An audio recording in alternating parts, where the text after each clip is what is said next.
Siamo a Mussomeli.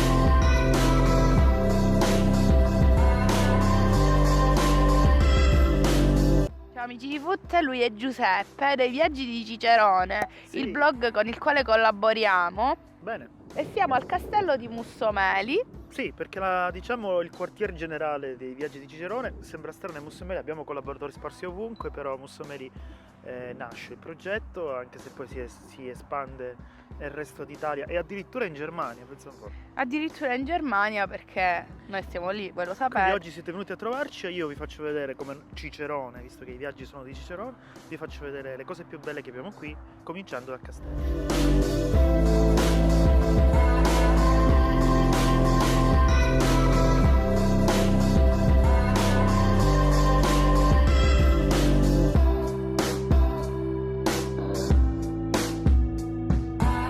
Ci stiamo avviando verso verso la cima del castello. È arrivato anche Michele, Ciao!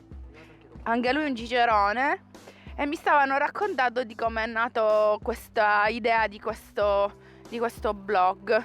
Il nostro lavoro era quello di raccontare una Sicilia diversa, chiamiamola sostenibile, un turismo, si dice, sensoriale, diverso dal solito. E quindi abbiamo deciso di lanciare questo sito coinvolgendo moltissimi ragazzi che arrivano dagli altri paesi. E la nostra terra è anche altro, esistono cucina, esiste anche la forza dei borghi, 390 comuni in Sicilia, uno più bello dell'altro. Quindi era inevitabile, se dovevamo raccontare la Sicilia in maniera diversa, cominciare da questo presupposto. Veramente ci stiamo un pochino bagnando, ci andiamo a coprire un po'. Allora, questa qui è la scuderia del Castello Manfredonico, è la prima parte perché poi il castello è costruito su una montagna, ricordiamo sono circa 80 metri dal punto più alto al punto più basso, e ci sono dei piani, c'è il famoso piano nobile dove poi fra poco noi vi porteremo a scoprirlo, ci sono le bellissime storie, le leggende ed è la vita privata di chi ha governato Mussomeli e Castello in particolare. E poi c'è questa parte che è tornata un po' agli splendori, non dico del tempo ma quasi, grazie agli ultimi restauri, però qui c'era la scuderia del castello. E in questo castello, soprattutto qui a Mussomeli, si origina e si conclude tra l'altro la parte più importante del successo di una famiglia, che è la famiglia dei Chiaramonti.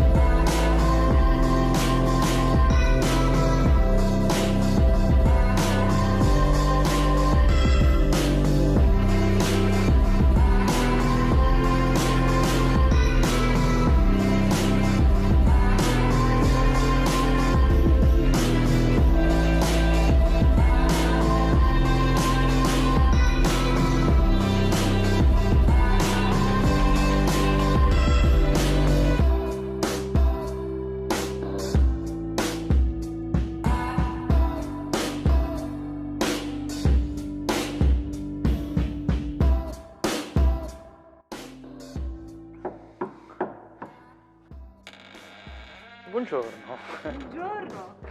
Ecco, vi faccio entrare nelle mie umili dimora. Questa è la sala dei baroni, perché quando si parlava della storia, che la storia ha avuto un momento in cui si è legato fortemente a Mussomeli, è stato qui, perché questi Chiaramonti, che erano ambiziosissimi, volevano in qualche modo riuscire a prendere il potere dell'intera Sicilia, ma c'erano gli spagnoli, c'era il Re Martino. Come si faceva? Allora avevano cercato di fare una delle cose che si fa spesso, mettere zizzania tra i vari baroni che erano collegati a loro. E per fare questo fecero una congiura. Qui fecero la seconda, e fu quella più importante. Le cose non andarono benissimo, anzi andarono molto molto male.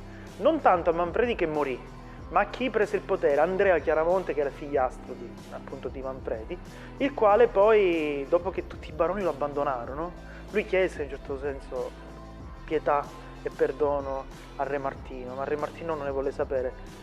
E proprio davanti a casa sua, cioè a Palazzo Osteri, gli tagliò la testa.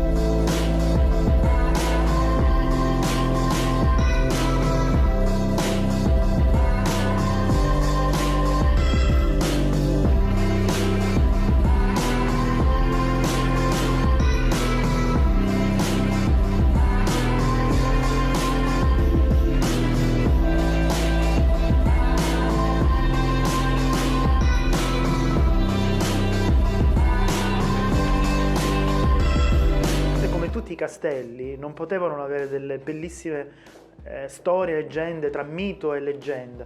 Una delle più importanti, più conosciute è quella delle tre donne, di Clotilde, Costanza e Margherita, le quali erano le sorelle del principe. Questo principe era gelosissimo, era così geloso che quando partì per andare in guerra, per non fare in modo che loro avessero un contatto con l'esterno, le rinchiuse all'interno di questa stanza triangolare che è strettissima, però le lasciò anche delle cose da mangiare, del cibo. Però il suo ritorno fu piuttosto ritardato, lui arrivò dopo il periodo in cui aveva preventivato, e quando aprirono la porta trovarono le tre sorelle morte con le scarpe in bocca, perché dopo aver mangiato tutto quello che potevano mangiare, ad un certo punto cominciarono a mangiare le scarpe. Lì c'è la tradizione delle tre donne, c'è anche un bel canto delle tre donne che male c'ha ben, ed è una delle cose più curiose in questo castello, insieme ad un altro personaggio leggendario che è ovviamente Guiscardo, che è il fantasma, che in questo momento è qui con noi. Sì. Credo che però gli dovete fare firmare la liberatoria per Guiscardo.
Questa è una delle sale più belle, poi c'erano dei sistemi di tortura.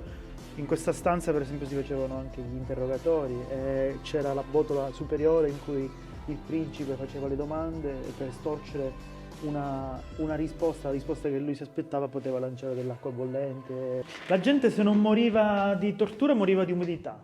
Questa è la gogna, il malcapitato veniva messo qui dentro.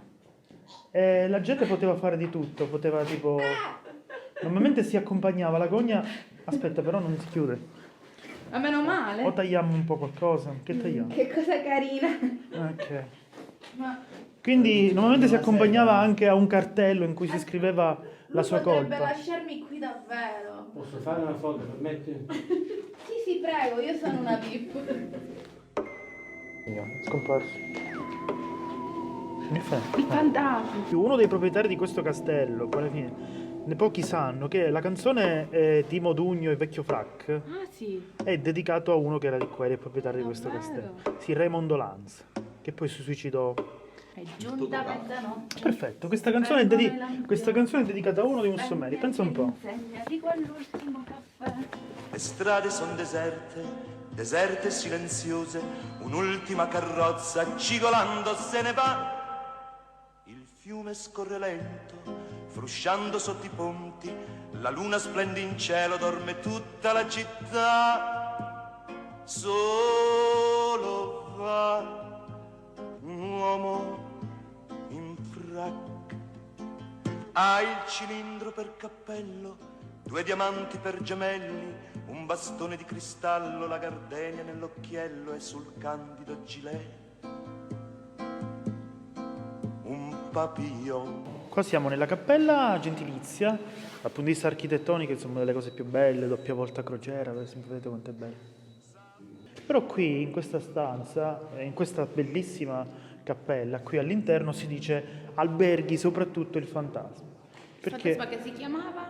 il fantasma si chiama Guiscardo della Portes. Fu ucciso da un suo antagonista in amore, perché lui era innamoratissimo di Esmeralda, poi arrivò in Sicilia, fu mandato in Sicilia perché fu Re Martino a chiamarlo, arrivò in Sicilia e qui fu ucciso. Ma c'è un biografo che si chiama Pasquale Messina e che è stato lui a parlare dagli anni 70 che parla con il fantasma. E quindi racconta anche le storie del fantasma raccontando questa bellissima storia in cui parla di Esmeralda, parla di lui, parla di tutti quelli che nella vita lo hanno... Quindi Guiscardo Guiscardo. parla con qualcuno. Certo, non parla con una persona. Sì, addirittura ha lasciato detto una sorta di testamento con Pasquale a tutti i turisti che arrivano, racconta quali sono queste virtù che io non posso dirvi, ma che dovete venire qui per sapere, perché sono dei consigli per vivere una vita decisamente migliore.